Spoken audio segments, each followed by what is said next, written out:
Hey everybody, today we are going to be going over a Prisma-Maxi double miter saw. Just going to go over some of the features, how it works or whatever. It's a very nice unit. So this one operates with a pull towards you. So the saw blades are on a linear track. So as you can see, as I pull this out, the saw blade moves forward. And if you'll notice, these clamps are spring loaded, and so when I pull this towards myself, it engages the clamp. As I release that back, it'll push it back out of the way so you can slide your workpiece in and out, back and forth like that. It has a sawdust bin down here for your scraps to drop into, so you can dump that.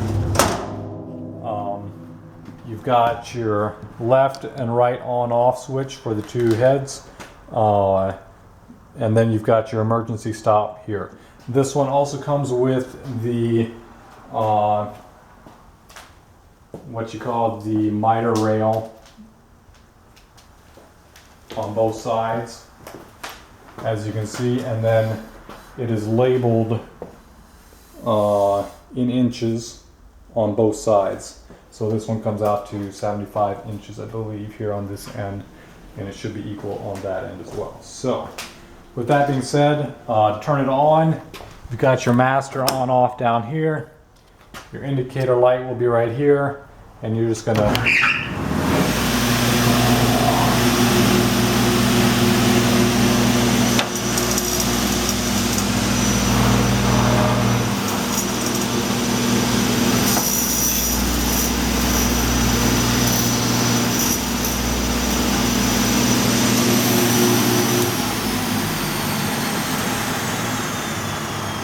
after you turn it off with this switch, you do have to twist to release it back, to let it back, to be able to turn it back on or whatever.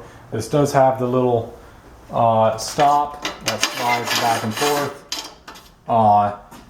This saw was used very few times. I believe it was less than a dozen, if I'm not mistaken, according to the previous owner. They no longer needed it, which is the reason we have it and the reason we're selling it. It did sustain some damage from sitting in shelving, or excuse me, sitting in storage.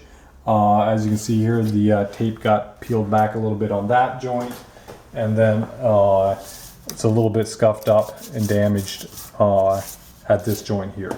It does disconnect here, which is why these screws are out and stuff. This disconnects on this end. That one obviously disconnects on that one. The motors are 2 kilowatt motors, so that's approximately, I believe, 2.63 horsepower. It is 220 volt single phase power, so you can run this pretty much any place, residential or business, commercial location. You don't have to have 3-phase power to run it. So yeah, again, very nice unit. It does have some wear and tear from sitting. It is a 2004 year model, but like I said, it has been used very little. So the scuffs you see are mostly from sitting in storage and the like. So yeah, again, thank you guys for watching. As always, like and subscribe.